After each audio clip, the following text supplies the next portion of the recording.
All right, we're carrying on with our series on breakthrough. And this morning, I want to speak on something that God has been, sometimes the Lord puts something in your heart and it just sits there and it just brews and brews and brews and brews. And it's one of the things that as we start this series, I said to the Lord, please, can I just preach on it? Because in John chapter 8, verses 36, Jesus says, if the Son sets you free, you're free indeed. You know what that word means? It means that when Jesus comes and breaks through into your life or delivers you or removes some spiritual oppression out of your life or breaks a sinful habit in your life, it means that you are truly free. Amen. And that is no hold over you anymore. But over the years, have got very disillusioned with this verse. I'm being honest with you now. Because I've seen many people set free. Many people that come to God and God does something amazing, sets them free from drugs, sets them free from whatever, spiritual oppression, whatever it is over their lives. And it's just a matter of time. And guess what? They're back in that oppression. They're back looking for the same breakthrough. They're back asking God for a release of the same thing. And I used to sit there thinking, God, are you powerless? Because your word says if you set us free, we're free indeed. And so I got this clip because when I was thinking about this clip came to mind. I know you've watched it while you're at work on Instagram. So, Jono. Yo. Yeah.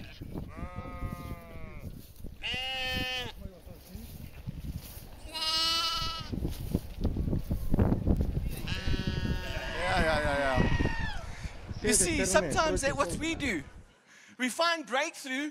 We find freedom, and for a while we're up and jumping and carrying on, and the next minute we're back in the ditch. And we wonder to ourselves, Lord, why? Why can I not find absolute, total freedom? And the problem is sin. Let me just open my water.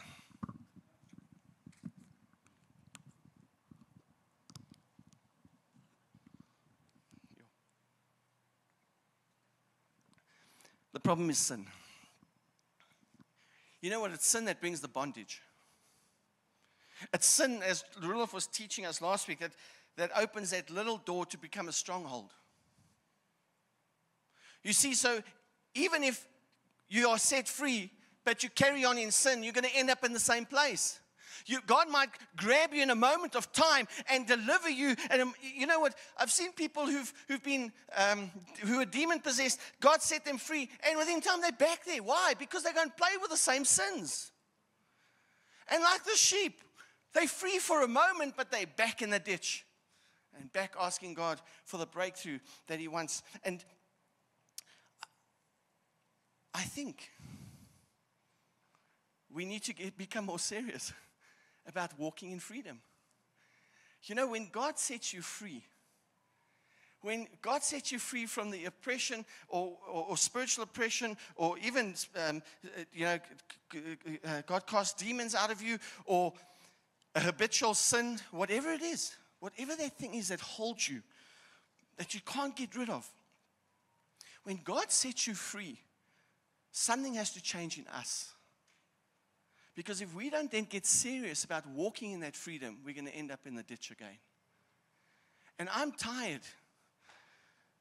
Generally, I'm tired. But I'm tired of watching Christians find freedom and not stay in the freedom that God has given them.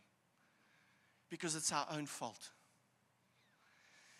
And so the problem is that we have to deal with the sin that opens these is it a foothold,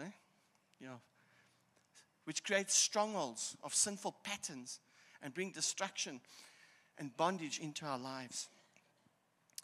As I said earlier, I struggled a lot with this. Many years ago, I used to struggle with it. And I prayed through it a lot of times, and I felt God answer my prayer. I felt God say to me, Nick, you know what the issue is? Sowing and reaping. And I said, Lord, and then I started to study it a little bit, and I realized that the Bible teaches this in Galatians 6, verses 7 to 8. Do not be misled. You cannot mock the justice of God. You will always harvest what you've planted. Those who live only to satisfy their sinful nature will harvest decay and death from that sinful nature. But those who live to please the Spirit will harvest everlasting life from the Spirit. And so, yeah, Paul's teaching us. He's saying to us, you know what? Grace. I think I'm going to put it on the screen because I want you to read that. Grace does not eliminate the principles of choice and consequence. Grace does not eliminate the principles of choice and consequence. In this life, the decisions we make will have their natural outworking. We must not deceive ourselves that because of God's grace and forgiveness of our sins, we will not suffer consequences if we continue in those sins. You see, Jesus said to the woman who was caught in adultery, what did he say to her? He said, you guys who brought it to me, if you haven't sinned, you throw the first stone. And so they all go away. And Jesus says to her, has anybody condemned you? And she says, no. And he says, well, neither do I. But go and sin no more. Because if you're going to carry on the sin, we're going to get back to this place. And so this principle of sowing and reaping is so important. You see, to believe after God has set you free and after God has done something in your life, to believe that you can continue in the pattern of sin, but because of God's grace and forgiveness, there's going to be no consequence, is to mock God and to mock the justice of God. That's what that verse is saying. Let me give it to you in a practical way. Please forgive me. I'm not trying to stand on your toes, but I have to be honest. If you're living together and sleeping together, and you're praying that God blesses your relationship, you're mocking God. Because you're living in sin. And how can you then ask for the favor and the blessing of God? Because then God would be unjust. And so we can't not implement God's financial principles and then pray for breakthrough in our finances. Because God can't be mocked. And so we can take it to all these things, and we realize, and I want you to realize this morning, I'm not trying to put a heavy on you. I'm trying to not let you be deceived, as that portion of Scripture say. We can't live in certain ways of sin and then trust that God is going to come through and bless us in those areas. Because that is what the Bible is saying. That is what mocking God is. You know what this word to mock God means? It means to turn up one's nose in contempt. So what happens practically? When I decide to live in sin, but I want God's blessing, I'm basically turning up my nose to the wisdom and the authority of God to do my own thing, but still wanting the blessing of God. So I have a rebellious attitude towards the Word of God and towards the commandments of God, but I'm trusting God that He is going to do something in that situation. And so, like I said, I'm not trying to put a heavy. I just want you to see this morning that, listen here, God sets us free. But there's this other principle in the Bible about sowing and reaping. And once you have freedom, sow into the freedom, because then you'll have the blessing. But if you're going to continue to sow into the thing that got you there, you're going to end up in the same place. And then you can't stand and say, God, bless me, bless me, bless me, because then we're asking God to be unjust. And so this morning, the question is, how do I deal with the sin in my life? I'm going to just touch on a few things very quickly, because I think it's important that we recognize that freedom is ours. But sin steals the freedom from us. And so how do I win this battle over sin? Well, the first thing is that you have to win the battle of the mind. How many of you have read Joyce Meyer's book, Battle of the Mind?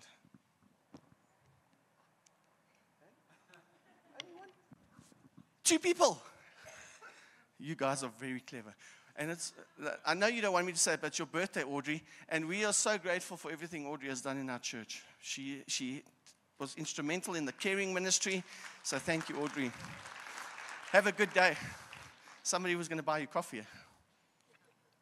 That's probably your husband. We have to win the battle in the mind. Let me tell you, as Rulf picked up on it last week, temptation comes in your thought life. It starts in the mind. If you can win the battle in your mind, you'll have a significant victory over sin. Let me take you to a portion of scripture we've been talking a lot about over the series, 2 Corinthians 10, 3-5. It says, we are human. We do not wage war as humans do. How do humans wage war? Physically, in the physical realm. We use God's mighty weapons, not worldly weapons. Listen to what we do. We knock down the strongholds. Now, what are these strongholds? The strongholds of human reasoning and to destroy false arguments. Can you see that they're in the mind? There's a better word, but I can't think of it now. Reasoning and arguments happen in your mind. And so these strongholds start in our mind before they actually become anything. We destroy every proud obstacle that keeps people from knowing God. We capture their rebellious thoughts and teach them to obey God. And so when you look at this verse and you start to unpack this verse, you see that our battle starts in the mind with reasoning, with thoughts, with understanding. Some versions say with the imaginations, hey Mike? The imaginations that we come up with. And so if we want to deal with the sin in our lives, that's the place to start, because when we get the wrong thing in our thoughts, in our reasoning, in our arguments, they become obstacles to truly know what God wants, and they then breed rebellious thoughts that breeds rebellious disobedience. And so that's where it starts. You know it, I know it. You know how it works. Something happens. I want to use an example, but I don't want to. Let me not use an example. Something comes into your mind. Oh, my boss. Oh, my boss. I want to take him out. Yeah, and then your mind starts to go. Bah, bah, bah, bah, bah, bah. And then something comes into your mind to tell you, wait, aren't you supposed to pray for your boss? Nah, and you put it aside, eh? No, I'm not praying for this guy. What are you talking about? And that's where it starts and starts to breed in your mind, in your mind, in your mind. And eventually, it impacts the way you speak and the way you act. We see it in society today. It's not just on a personal level. We see it in society, this battle of the mind. We see it with the woke movement. Let me tell you, we are on continuously, this week I was watching something and the guy said, God is unfair and unjust because I was born with same-sex attraction. Now, there's nothing scientifically that proves that. There's no gay gene. You see, if the world can convince the church that people are born gay, then God is unjust to condemn them. But the Bible doesn't say that. The Bible says that He created them men and women, and a man will marry a woman. And so when these thoughts from the world are planted into our minds, these woke thoughts about, no, but people are born that way, people are born that way, we should not accept that because the Bible doesn't say that. The Bible says that you are created as a man and as a woman, and a man will marry a woman. And that is what we have to fight consistently, this battle for the mind. Because out of the mind flows the thoughts, the actions, and the words. And so if we can get it right there, we're going to kick sin in the butt. The Bible tells us that we should take the thought captive. We should grab it, lock it away, so that it has no impact or influence. I think of an antivirus. I have no idea how antivirus works. But I think it works like Pac-Man. You know, it's like this thing, and it just eats everything that shouldn't be there. And I think sometimes that's how we should be. When these rogue thoughts that are anti the word of God come into our hearts and minds, we should say, I take you captive in Jesus' name. You'll have no impact over my life because I believe the word of God. And because if we entertain those rogue thoughts, they're going to take us to a place where we sin. And we need to take them captive. And we need to kick them in the butt and take them out of our hearts and minds. And the Bible tells us in Romans chapter 12:2, don't copy the behavior and the customs of the world, but let God transform you into a new person by changing the way you think. Then you will learn to know God's will for you, which is good and pleasing and perfect. So we have to take the rogue thought and we have to replace it with the truth. Take the rogue thought, replace it with the truth. All the time. That's where you're going to win the battle. Let me tell you, it's work. Because, when you're busy and these things are just flying in your head, sometimes you don't even notice what you're thinking about.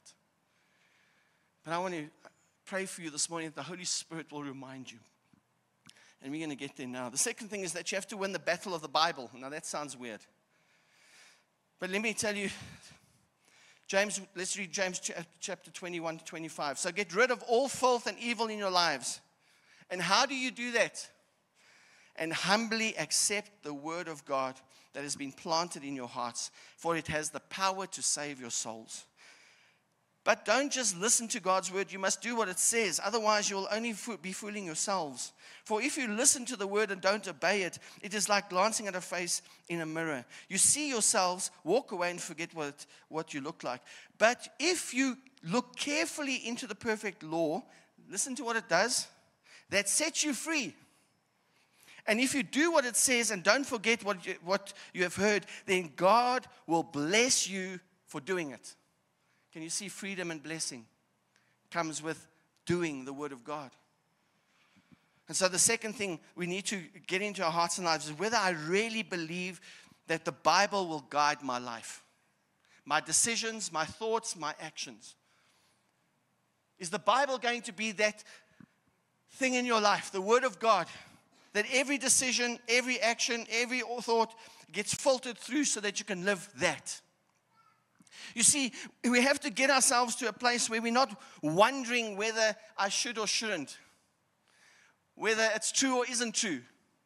We have to trust God, trust the Holy Spirit to get us to a place where we say, Lord, if your word says, then it is.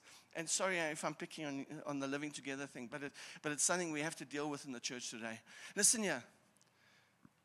If you're thinking about living together, and you read the word and the word says you shouldn't, do the word. I know that often there's practicalities about finances and all these kind of things, but that's where faith comes in. That's where saying, God, I'm going to do the right thing before you. And I'm going to just trust you and I'm going to have faith. Because I believe that if I do the right thing, I'm going to be free and I'm going to be blessed. And so we take the word and we let the word guide us and we believe it with all our hearts. The Bible says we must humbly accept the word of God. The only illustration I could think about is children, young children, not teenagers. They're bad for this illustration. Young children. You know what amazes me about young children? They do what their parents tell them to do. Why? Because they absolutely trust what their parents say. And you know what's amazing about young children is they do it and they want to do it because they want to make their parents proud, isn't it? They'll come and show you, look what I did, because they want you to be proud of them. And that's what that word humble means. That's what God is saying to us. When it comes to my word, that's how I want you to respond to my word. I want you to humbly accept it, knowing that I am God and I love you and I care for you. And what I'm asking you to do is good for you. And I want you to obey me so that I can bless you and that my favor can be over you. And so we have this heart attitude of being humble towards the word and not rebellious towards the word like teenagers. Okay, teenagers, sorry, not all of you. But sometimes we're rebellious to the word because we know what the word says, but we decide not to do it. And that's where the trouble starts. And that's where the devil starts to play. And that's where, if it's unchecked, becomes a stronghold. And then it's got us. And then we're on the cycle of wanting breakthrough and needing breakthrough. And it just doesn't stop. What helped me so much about understanding the role of the Word of God in my life was when I listened to a sermon about the Word of God being guardrails. On a windy road, up a treacherous mountain, every time there's a sharp corner, there's a guardrail. And that guardrail is there to protect you so that you don't fall over the edge. And as this guy explained, that's what the Word of God does. It's not a rule book to say do and don't, and God's trying to now spoil your fun. It's the Word of God that is there to protect you so that you don't fall over the edge. And I want to encourage you this morning. Trust the Word of God. When the Holy Spirit puts into your heart what the Word of God says in a situation that you're working through, trust the Word of God. It's a guardrail. It's there to protect you. It's there to be a sure foundation. It's there to bring life. Don't fall over the edge by being rebellious towards the Word of God. The third thing is that we have to win the battle against the flesh. Let me just check the time. Okay. So in my life, I've been a Christian for 30 plus years, and I still can't memorize Scripture. It irritates me a lot. And maybe when I say to you, you need to apply the Word of God, you might think, geez, but I don't know the Word of God that well. But let me tell you what God has done for us. He's given us the Holy Spirit. And one of the roles of the Holy Spirit is to sanctify and to clean our lives. In John 14:15-17, it says, if you love me, obey my commandments, and I will ask the Father, and he'll give you another advocate who will never leave you. He is the Holy Spirit who leads you into all truth. Let me tell you, if you don't know what to do, you can say, Lord, Holy Spirit, lead me in truth here. That's his job. And I'm sure you've noticed it in your life. I've noticed in my life. Sometimes when I'm battling through something or I'm praying through something, a scripture will just come to mind. Bam! I won't even know where it is, to be honest with you. I'll have to go and Google. Where is the scripture? That's the Holy Spirit. That's the Holy Spirit helping you so that you don't fall over the edge. That's the Holy Spirit helping you so that you don't create a foothold for the devil to come and bring oppression and play games in your life. It's the Holy Spirit protecting you so that the Word of God can bring you freedom and bring you blessing. And so when we're in our day-to-day and you hear the Holy Spirit speak, I want to encourage you to listen. I want to encourage you that when you're in the moment where you're not sure what to do, just to ask the Holy Spirit to speak to you. He's generally going to speak to you in the Word. He's generally going to bring a word to mind, something about the Word into your heart and into your mind. And I want to encourage you not to just fleetingly just dismiss that, but to go home and go find that verse and begin to pray. And ask God, say, Lord, I'm hearing you speak to me. What is the right thing to do here? And then when the battle of the mind starts, take that thought captive. And do what the Word says. And you'll have freedom. And you'll have blessing. The last thing that's important around this subject for this morning is the battle against independence. I'm not going to say much about this because I think that it's obvious. That when we're facing temptation, when we're facing this battle in our minds, when we're wondering whether I should apply the Word or not, we need to become dependent on God in those moments. And how we do that is through prayer. I found many times in my life when I'm struggling through something, and I'm asking God for freedom in a particular area, and I know what to do, but I get tempted, then I know that there's power in going on my knees and saying, God, I'm inviting you into the situation right now. I can't do this on my own. I'm not independent. I'm dependent on you and the power from you into my life, because I can do all things through Christ who strengthens me, and this thing has got no power over me. And you know what? That moment of prayer does two things for me. One, it takes my attention from this thing that I'm fighting onto the Lord who fights on my behalf. And it makes me realize that in my own strength, I'm weak, but with Him, I'm strong. And it encourages me to endure and to trust God and not to succumb to these temptations and these sins that are so easily grabbing us. I want to just say to you, in Ephesians 6:13-18, it's about the armor of God. And that whole section about the armor of God ends like this in verse 18. Pray in the Spirit at all times and on every occasion. One of our biggest weapons when we're fighting the work of the enemy is to pray. It's to pray. Listen to what Jesus says to teaches us about prayer in Matthew 6:9-13. Pray like this: Our Father in heaven, may your name be kept holy. May your kingdom come soon, and may your will be done on earth as it is in heaven. Give us today our food we need, and forgive us our sins, for we have forgiven those who sin against us. And do not let us yield to temptation. Lord, I don't want to sin. Please help me. Jesus tells his disciples, Luke 22:40, therefore he told them, pray that you will not give into sin, into temptation. You then, like we are as humans, we have to, it gets repeated to us, just 6 verses later. Why are you sleeping? He asked them. Get up and pray, so that you will not give into temptation. One of the biggest weapons we have is in the moment when we know that when we get that sense that, listen here, I'm on the edge here. I might go the wrong way here because that's what I feel like I'm going to do. The biggest weapon you got is to go on your knees and to pray. Say, Lord, help me in this temptation. Would you remove it from me in Jesus' name? Would you give me the strength to overcome? Because I don't want to open a foothold. I don't want to open a door. I don't want to go there, Lord. I want your freedom and I want your blessing. There's a fifth one, and this is it's actually not related to the first four. As I was praying through this, I felt God say that we have to win the battle of forgiving ourselves. And there might be some of you in that repetitive habit. You get freedom and then you fall in the same thing and you fall in the same thing because you can't forgive yourself.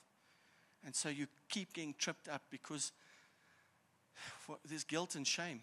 I want to say to you this morning, the Bible says this. But if we confess our sins to him, he is faithful and just to forgive us and cleanse us from all wickedness. And so if you're struggling with that particularly this morning, I want to ask you to go to the prayer lounge after the service because I want to trust God to set you free from false guilt so that you don't get tripped up by the same thing because you're struggling to understand how God could have forgiven you. All right.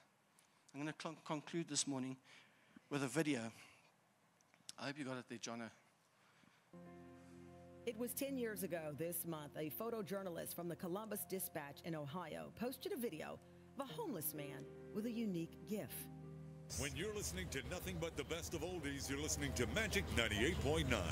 Ted Williams became known as the guy with the golden voice. Almost overnight, Ted became a sensation. With appearances on Good Morning America and Entertainment Tonight, he got a taste of Hollywood stardom, and his story was almost as dramatic as any movie. He first found success as a DJ on Columbus, Ohio's WVKO AM radio station, spinning hits and treating listeners to the soothing sounds of his natural talent. But soon drugs and alcohol got in the way, and Ted found himself unemployed and without a roof over his head. Without a home, money, or family to turn to, Ted knew he had to use the one thing he had left to stay alive, his voice. After being rediscovered by the world, Ted got job offers, a new home, and financial security. Things seemed to finally be coming together, but his troubles were not over. Relapsing and money troubles landed Ted back on the street. He lost it all again, and people lost track of him, leaving fans wondering what happened to the man with the golden voice. The reason I play that is because God's got an amazing future for you. And God has got freedom and blessing over all our lives. But let me tell you, sin's robbing us from these things. Because we're in these patterns, and then we're free for a while, and then we're back in those patterns. I want to say to you this morning, God has got freedom for you, true freedom. And God has got blessing for you, and his favor.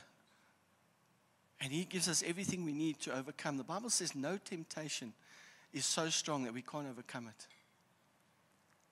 It's a battle we win in our minds. It's the authority of the word that we humbly accept. It's realizing that the Spirit of God is in us all the time, guiding us. And keeping on our knees and saying, Lord, when these things come, I don't want to fall to them. Because that can't be our story. And maybe it's not, our stories aren't as dramatic as that, but for some of you, that is your story. God has got a purpose for you in his church. And you step into it for a little while, and then you pull back because all these things come back. And you never actually step into the fullness that God has called you to be, because you're in the cycle all the time. And I feel God saying, come on, church. I've got so much for you. Don't be deceived. And don't listen to this grace movement that mocks God by saying you can live like you want and then you still got all God's blessings and favor. It's not true. It takes us into bondage, actually. And God's got freedom for us. But it's a choice we have to make. And it's a way we have to live.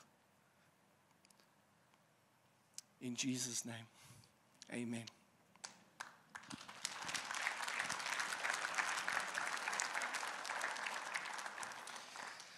Father, we come before you. And Lord, I pray this morning, if there's something that settles in our hearts, is that you got so much for us. And Lord, that your word says the devil comes to kill, steal, and destroy, but you've come to give life and life in abundance. And I pray that abundant life over every person here this morning.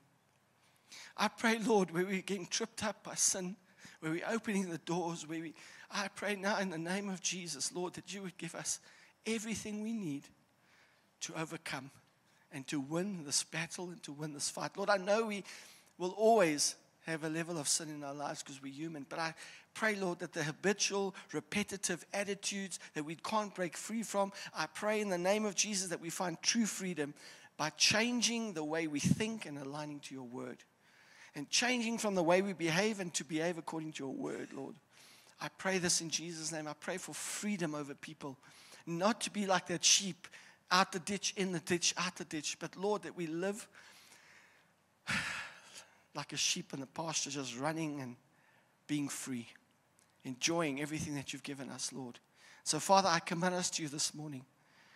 And I pray, Lord, that you would give us victory over sin in our lives. In the powerful and the mighty name of Jesus. Amen. Amen. Thanks for watching. We hope you enjoyed it. If you are looking for any prayer, support, or just to connect with us, please click the links in the description below. Like, comment, subscribe, and we'll see you next time.